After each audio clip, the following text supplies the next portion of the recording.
Patriarcas e Profetas. Capítulo 33. Do Sinai a Cádiz. A construção do tabernáculo não se iniciou senão algum tempo depois que Israel chegou ao Sinai. E tal edificação sagrada foi pela primeira vez erigida no início do segundo ano a partir do Êxodo. A isto se seguiram a consagração dos sacerdotes, a celebração da Páscoa, o recenseamento do povo e a conclusão de vários arranjos essenciais à sua organização civil ou religiosa. De modo que passaram quase um ano no acampamento junto ao Sinai. Ali o seu culto tomara forma mais definida, foram dadas as leis para o governo da nação e levara-se a efeito uma organização mais eficaz como preparo para sua entrada na terra de Canaã. O governo de Israel caracterizou-se pela organização mais completa, maravilhosa tanto pelo seu acabamento como pela sua simplicidade. A ordem, tão admiravelmente ostentada na perfeição e arranjo de todas as obras criadas por Deus, era manifesta na economia hebreia. Deus era o centro da autoridade e do governo, o soberano de Israel. Moisés desempenhava o papel de seu chefe visível, em virtude de uma indicação divina, a fim de administrar as leis em seu nome. Dos anciãos das tribos foi mais tarde escolhido um concílio de 70 para auxiliar a Moisés nos negócios gerais da nação. Vinha em seguida os sacerdotes, que consultavam o Senhor no santuário. Chefes ou príncipes governavam as tribos.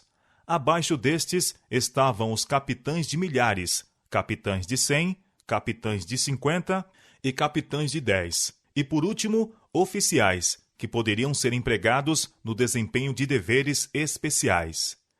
Deuteronômio capítulo 1, verso 15. O arraial dos hebreus estava arranjado em ordem exata. Estava dividido em 3 grandes partes, tendo cada uma a sua posição designada no acampamento. No centro estava o tabernáculo, a morada do Rei Invisível. Em redor estavam estacionados os sacerdotes e levitas. Além destes, estavam acampadas todas as outras tribos. Aos levitas foi confiado o cuidado do tabernáculo e de tudo que ao mesmo se referia, tanto no acampamento como em viagem. Quando o arraial se punha em marcha, deveriam desarmar a tenda sagrada. Ao chegarem a um ponto de parada, deveriam armá-la. A pessoa alguma de outra tribo se permitia aproximar-se, sob pena de morte. Os levitas estavam separados em 3 divisões, conforme os descendentes dos 3 filhos de Levi, e a cada uma foi designada uma posição e obra especial. Na frente do tabernáculo, o mais próximo dele, estavam as tendas de Moisés e Arão. Ao sul estavam os coatitas, cujo dever era cuidar da arca e de outros aparelhamentos. Ao norte estavam os meratitas, que foram encarregados das colunas, dos encaixes, das tábuas e etc. Na retaguarda, os gersonitas, a quem foi confiado o cuidado das cortinas. Especificou-se também a posição de cada tribo. Cada uma deveria marchar e acampar-se ao lado de sua própria bandeira, conforme o Senhor havia ordenado. Os filhos de Israel assentarão as suas tendas, cada um debaixo da sua bandeira, segundo as insígnias da casa de seus pais. Ao redor, defronte da tenda da congregação, assentarão as suas tendas. Como assentaram as suas tendas, assim marcharam, cada um no seu lugar, segundo as suas bandeiras. Números capítulo 2, versos 2 e 17. Aquela multidão mista que do Egito acompanhara Israel não foi permitido ocupar as mesmas seções das tribos. Deveriam, porém, morar nos arredores do acampamento e deveria sua descendência ser excluída da comunidade até a 3ª geração. Deuteronômio capítulo 23, versos 7 e 8. Foi ordenada uma limpeza escrupulosa, bem como uma ordem estrita por todo o arraial e arredores. Pôs-se em execução um regulamento sanitário completo. A toda pessoa que estivesse imunda por qualquer motivo, era vedado entrar no acampamento. Tais medidas eram indispensáveis para a conservação da saúde em meio de uma multidão tão vasta, e também necessário era que se mantivessem ordem e pureza perfeitas, para que Israel pudesse gozar da presença de um Deus santo. Assim ele declarou: O Senhor teu Deus anda no meio do teu arraial, para te livrar e entregar os teus inimigos diante de ti, pelo que o teu arraial será santo. Em todas as jornadas de Israel, a arca do concerto do Senhor caminhou diante deles, para lhes buscar lugar de descanso. Números capítulo 10, verso 33. Levados pelos filhos de Coate, o receptáculo sagrado que continha a santa lei de Deus devia ir na vanguarda. Diante dele iam Moisés e Arão, e os sacerdotes, levando trombetas de prata, estavam estacionados perto. Esses sacerdotes recebiam ordens de Moisés, as quais comunicavam ao povo por meio das trombetas. Era dever dos dirigentes de cada companhia dar instruções definidas com respeito a todos os movimentos a serem feitos, conforme eram indicados pelas trombetas. Quem quer que negligenciasse conformar-se com as instruções dadas era punido de morte. Deus é um Deus de ordem. Tudo que se acha em conexão com o céu está em perfeita ordem. A sujeição e a perfeita disciplina assinalam os movimentos da hoste angélica. O êxito apenas pode acompanhar a ordem e a ação harmoniosa. Deus requer ordem e método em sua obra hoje, não menos do que nos dias de Israel. Todos os que estão a trabalhar para ele devem fazê-lo inteligentemente, não de maneira descuidada, casual. Ele quer que sua obra seja feita com fé e exatidão, para que sobre ela ponha o sinal de sua aprovação. Deus mesmo dirigiu os israelitas em todas as suas viagens. O local para o seu acampamento era indicado pela descida da coluna de nuvem, e enquanto devessem permanecer acampados, a nuvem repousava sobre o tabernáculo. Quando deviam continuar sua jornada, ela se elevava muito acima da tenda sagrada. Uma invocação solene ao Senhor assinalava tanto as paradas como as partidas. Era, pois, que partindo a arca, Moisés dizia: Levanta-te, Senhor, e dissipados sejam os teus inimigos, e fujam diante de ti os aborrecedores. E pousando ela, dizia: Volta ao Senhor, para os muitos milhares de Israel. Números capítulo 10, versos 35 e 36. Uma distância de apenas 11 dias de viagem existia entre o Sinai e Cádiz, nas fronteiras de Canaã. E foi com a perspectiva de logo entrarem na esplêndida terra que as hostes de Israel retomaram sua marcha, quando finalmente a nuvem deu sinal para prosseguir. Jeová operara prodígios, tirando-os do Egito, e que bênçãos não poderiam eles esperar, agora que haviam solenemente pactuado aceitá-lo como seu soberano e sido reconhecidos como o povo escolhido do Altíssimo? Todavia, foi com quase relutância que muitos deixaram o lugar em que por tanto tempo estiveram acampados. Tinham vindo quase a considerá-lo como sua morada. Dentro do abrigo daquelas paredes graníticas, Deus reunira seu povo, separado de todas as outras nações, a fim de lhes declarar sua santa lei. Gostavam de olhar para o monte sagrado, em cujos picos esbranquiçados e áridas saliências tantas vezes se mostrara a glória divina. O cenário estava tão intimamente associado com a presença de Deus e dos santos anjos que parecia demasiado sagrado para que fosse deixado inconsideradamente ou mesmo alegremente. Ao sinal dado pelos trombeteiros, contudo, o acampamento todo se pôs em marcha, sendo o tabernáculo carregado ao centro e estando cada tribo na sua designada posição, sob a sua própria bandeira. Todos os olhares estavam volvidos ansiosamente para ver em que direção a nuvem seguiria. Quando ela se moveu em direção ao oriente, onde apenas havia aglomerações montanhosas, negras e desoladas, um sentimento de tristeza e dúvida surgiu em muitos corações. Avançando eles, o caminho se tornou mais difícil. Seu percurso estendia-se através de barrancos e desolação estéril. Tudo em redor deles era o grande deserto. terra de charnecas e de covas, terra de sequidão e sombra de morte, terra em que ninguém transitava e na qual não morava homem algum. Jeremias capítulo 2, verso 6. As gargantas de pedra, de longe e de perto, estavam repletas de homens, mulheres e crianças, com animais e carros, e longas fileiras de rebanhos e gado.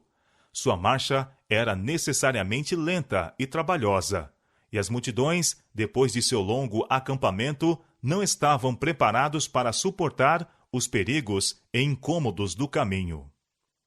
Depois de 3 dias de viagem, ouviram-se francas queixas. Estas se originaram com a mistura de gente, muitos dentre o qual não se achavam unidos completamente com Israel e estavam continuamente a espreitar qualquer motivo de censura. Os queixosos não se agradavam com a direção da marcha e estavam continuamente a achar defeito no modo como Moisés os estava a guiar, embora bem soubessem que ele, assim como todos, estavam seguindo a nuvem que os guiava. O descontentamento é contagioso, e logo se espalhou pelo arraial. Novamente começaram a clamar pedindo carne para comer, se bem que abundantemente supridos de maná, não estavam satisfeitos. Os israelitas, durante seu cativeiro no Egito, tinham sido compelidos a passar com mais trivial e simples alimento. Mas o bom apetite provocado pela privação e árduo trabalho tornava-o saboroso. Muitos dos egípcios, entretanto, que agora se achavam entre eles, tinham estado acostumados a regime farto. E estes foram os primeiros a queixar-se. Ao dar o maná, precisamente antes de Israel chegar ao Sinai, o Senhor lhes concedera carne em resposta aos seus clamores, mas esta lhes foi fornecida apenas um dia. Deus poderia tão facilmente tê-los provido de carne como de maná. Impôs-se-lhes, porém, uma restrição para o seu bem. Era seu propósito supri-los de alimento mais adaptado às suas necessidades do que o regime estimulante a que muitos se haviam acostumado no Egito. O apetite pervertido devia ser posto em uma condição mais sadia, a fim de que pudessem usar o alimento originariamente provido ao homem, os frutos da terra, que Deus dera a Adão e Eva no Éden. Foi por esta razão que os israelitas foram em grande medida privados do alimento cárneo. Satanás tentou-os a considerar esta restrição como injusta e cruel. Fê-los cobiçar coisas proibidas, porque viu que a satisfação desenfreada do apetite tenderia a produzir a sensualidade, e por este meio o povo poderia ser mais facilmente submetido ao seu domínio. O autor da moléstia e da miséria assaltará os homens no ponto em que ele pode ter o maior êxito. Por meio de tentações que visam o apetite, tem ele, em grande parte, levado homens ao pecado, desde o tempo em que induziu Eva a comer do fruto proibido. Foi por este mesmo meio que levou Israel a murmurar contra Deus. A intemperança no comer e no beber, determinando, como faz, a satisfação das paixões baixas, prepara aos homens o caminho para desrespeitarem todos os deveres morais. Ao serem assaltados pela tentação, pouco poder têm eles para resistir. Deus tirou do Egito os israelitas, para que os pudesse estabelecer na terra de Canaã, como um povo puro, santo e feliz. Para a realização deste objetivo, sujeitou-os a um processo de disciplina, tanto para o seu bem como para o bem de sua posteridade. Estivessem eles dispostos a vencer o apetite, em obediência às suas sábias restrições, e teriam sido desconhecidas entre eles a fraqueza e a moléstia. Seus descendentes teriam possuído força tanto física como mental, teriam tido clara percepção da verdade e do dever, discernimento penetrante e são juízo. Mas sua falta de vontade para se sujeitarem às restrições e reclamos de Deus impediu-os, em grande parte, de alcançarem a elevada norma que desejava atingissem, bem como de receberem as bênçãos que estava pronto para lhes conferir. Diz o salmista: tentaram a Deus nos seus corações, pedindo carne para satisfazerem o seu apetite, e falaram contra Deus e disseram: Poderá Deus, porventura, preparar-nos uma mesa no deserto? Eis que feriu a penha, e águas correram dela, rebentaram ribeiros em abundância. Poderá também dar-nos pão ou preparar carne para o seu povo? Pelo que o Senhor os ouviu, e o Senhor indignou. Salmo capítulo 78, versos 18 a 21. Murmurações e tumultos tinham sido frequentes durante a jornada do Mar Vermelho ao Sinai. Mas, compadecendo-se de sua ignorância e cegueira, Deus não visitara então o pecado com juízos. Mas desde aquele tempo, ele se lhes revelara em Horebe. Haviam recebido grande luz, visto que tinham sido testemunhas da majestade, do poder e da misericórdia de Deus. E sua incredulidade e descontentamento incorriam em maior delito. Ademais, haviam eles pactuado aceitar a Jeová como seu rei e obedecer à sua autoridade. Sua murmuração era agora rebelião, e como tal, devia receber imediato e assinalado castigo, para que Israel fosse preservado da anarquia e ruína. O fogo do Senhor ardeu entre eles e consumiu o que estavam na última parte do arraial. Os mais culpados dos queixosos foram mortos pelo relâmpago da nuvem. O povo, aterrorizado, rogou a Moisés que pedisse ao Senhor por eles. Moisés o fez, e o fogo apagou-se.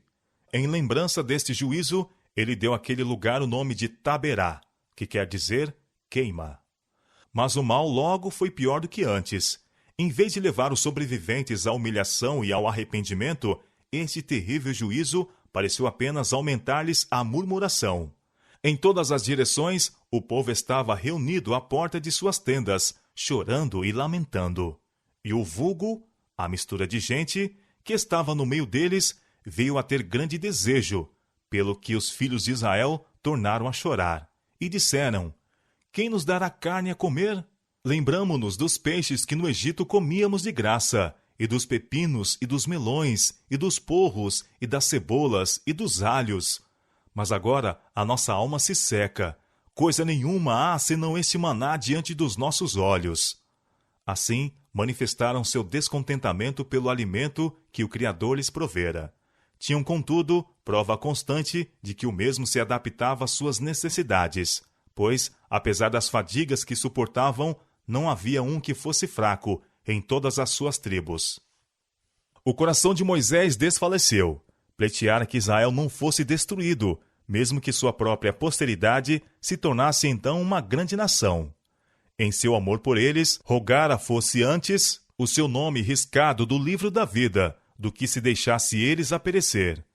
Por eles arriscara tudo, e este era o modo em que correspondiam.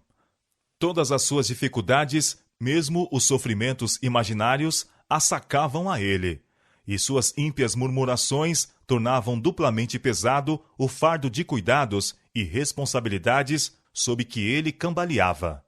Em sua angústia foi tentado mesmo a não confiar em Deus. Sua oração foi quase uma queixa.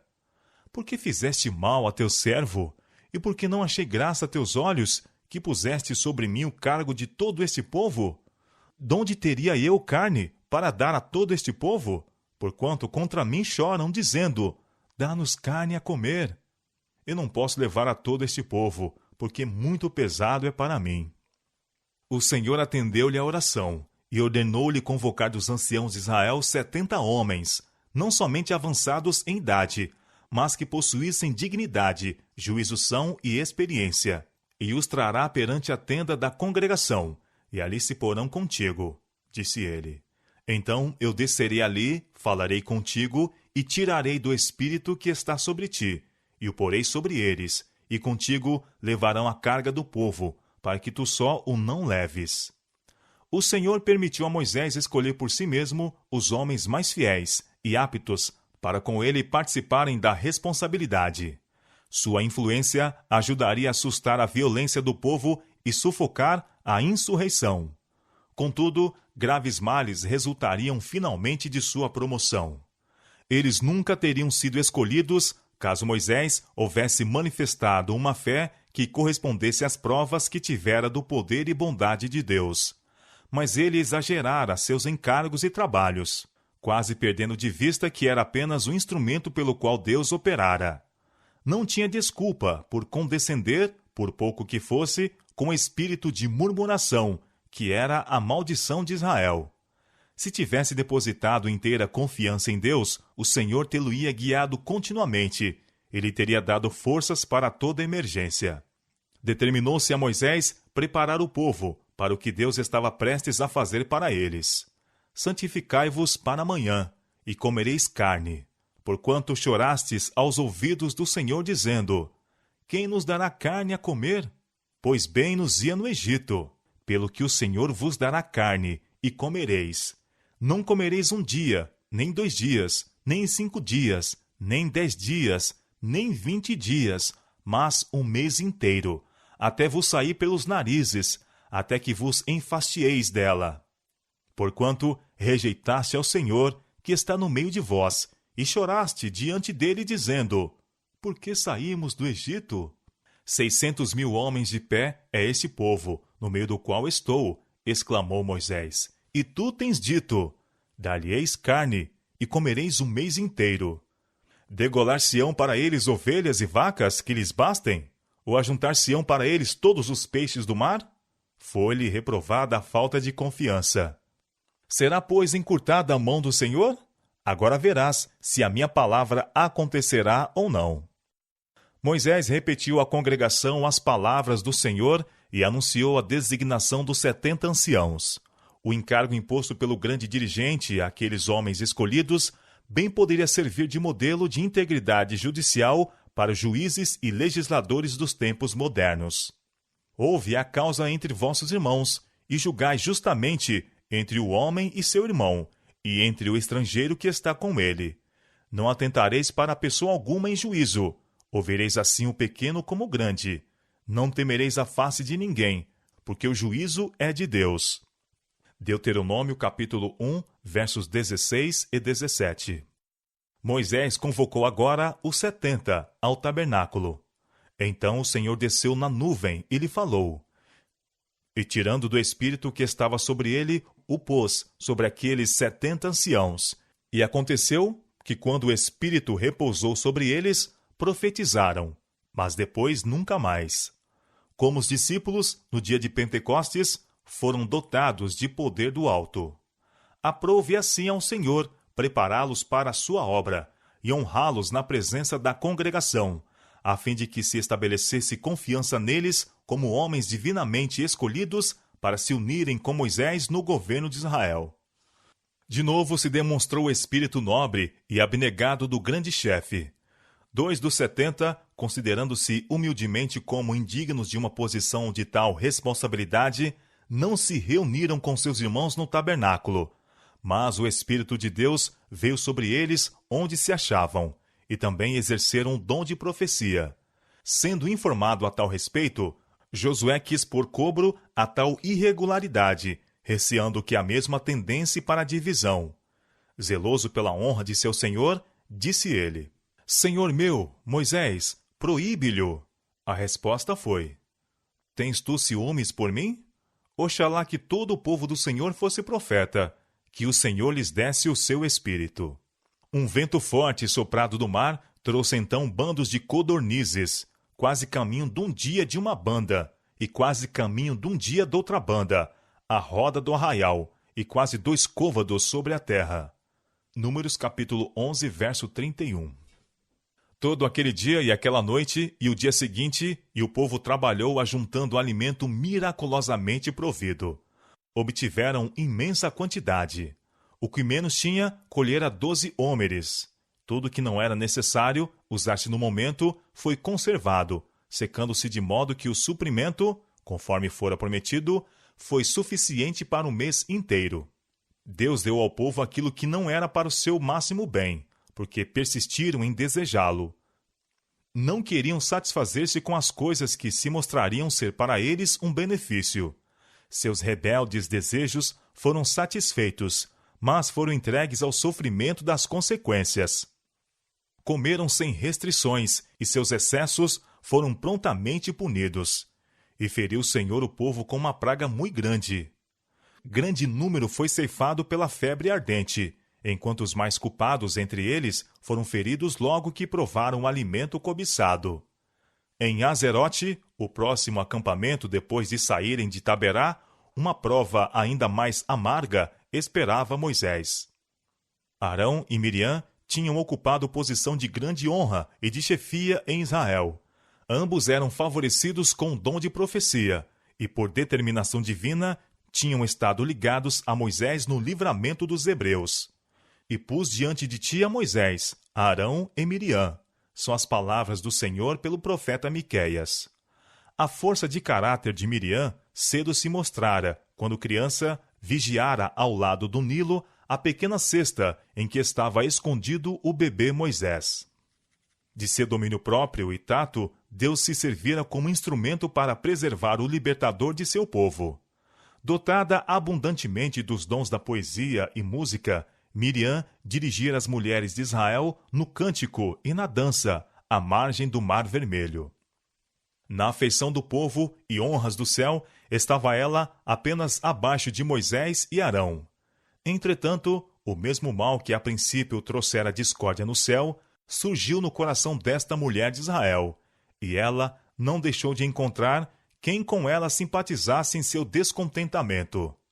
Na designação dos 70 anciãos, Miriam e Arão não tinham sido consultados, e seus ciúmes excitaram-se contra Moisés.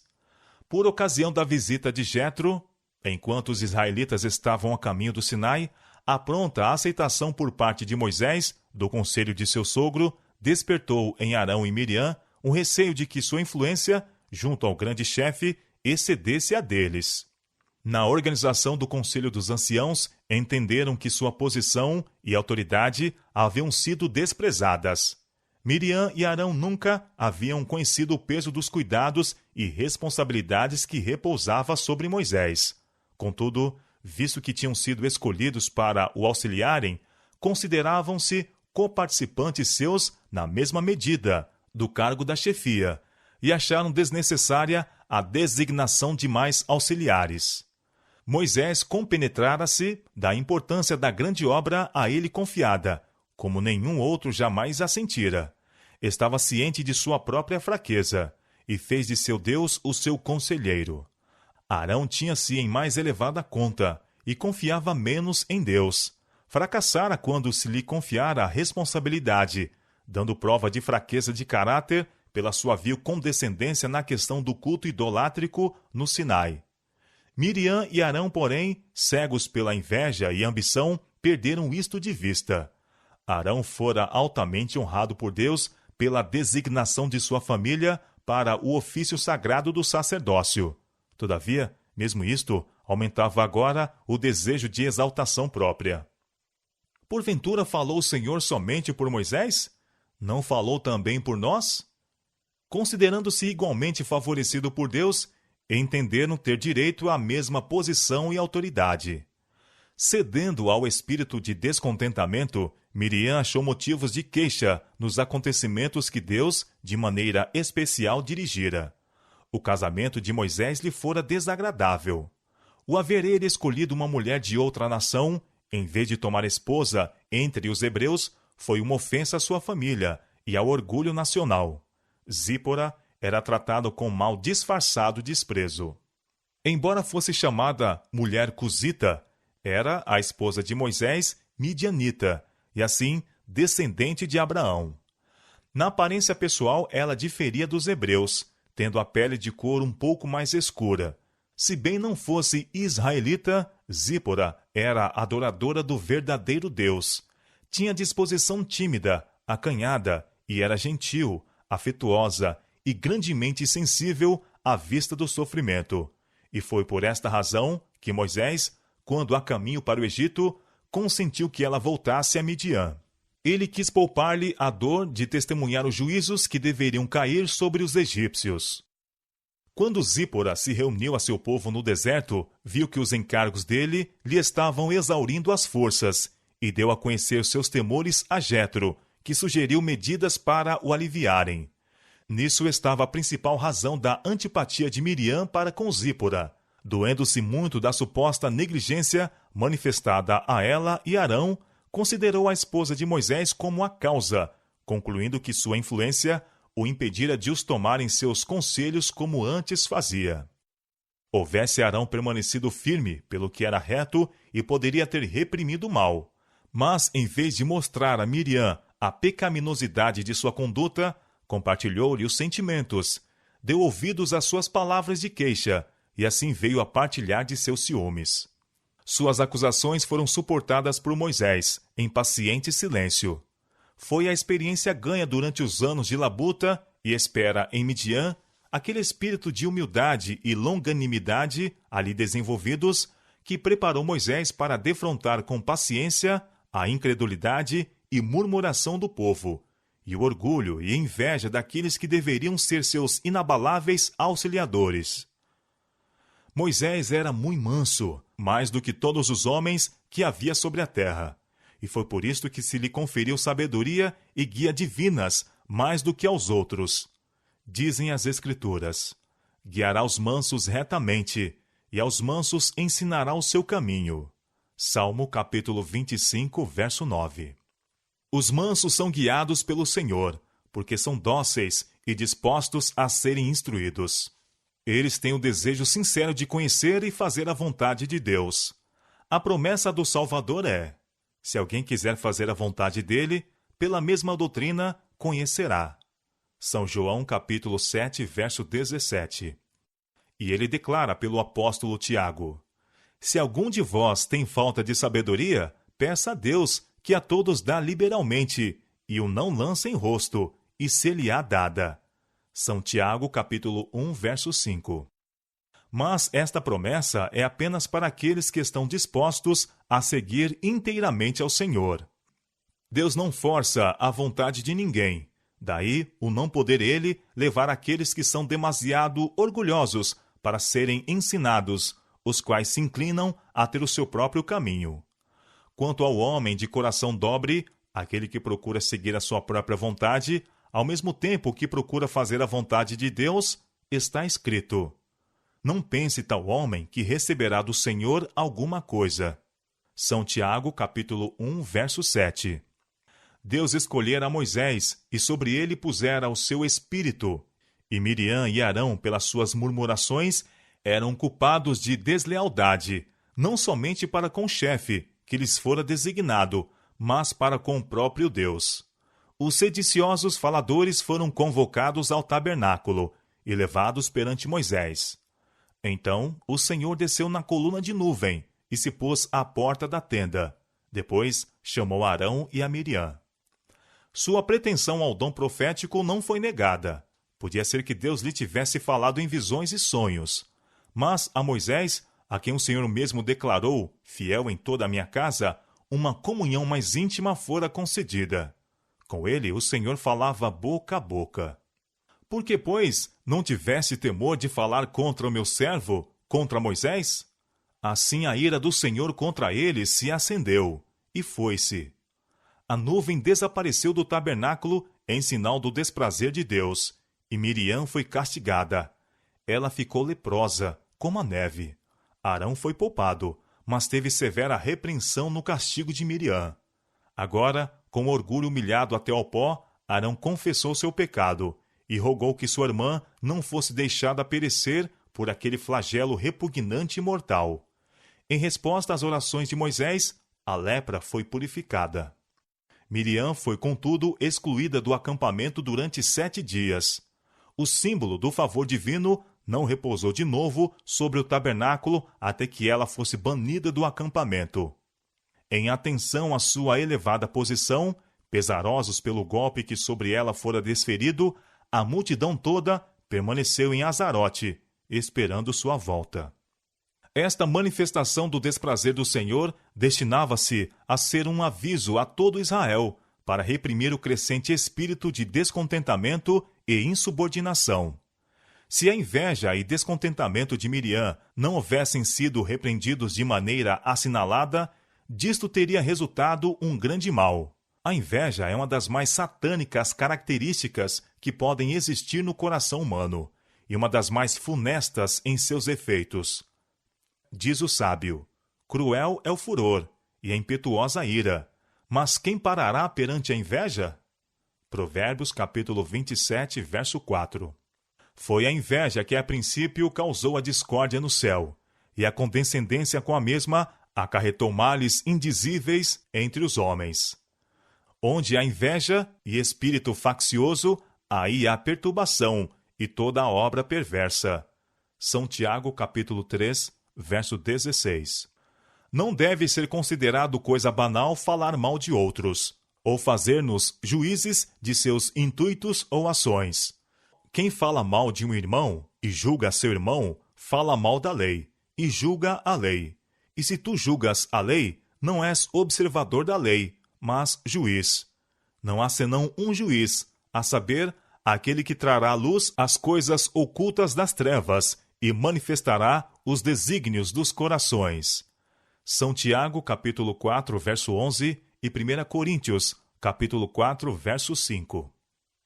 A Bíblia nos ensina especialmente a nos precavermos quanto a fazer acusações contra aqueles a quem Deus chamou para agirem como seus embaixadores.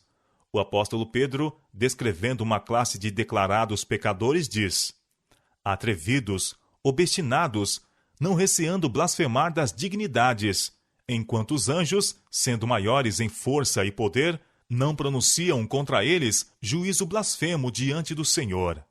2 São Pedro, capítulo 2, versos 10 e 11.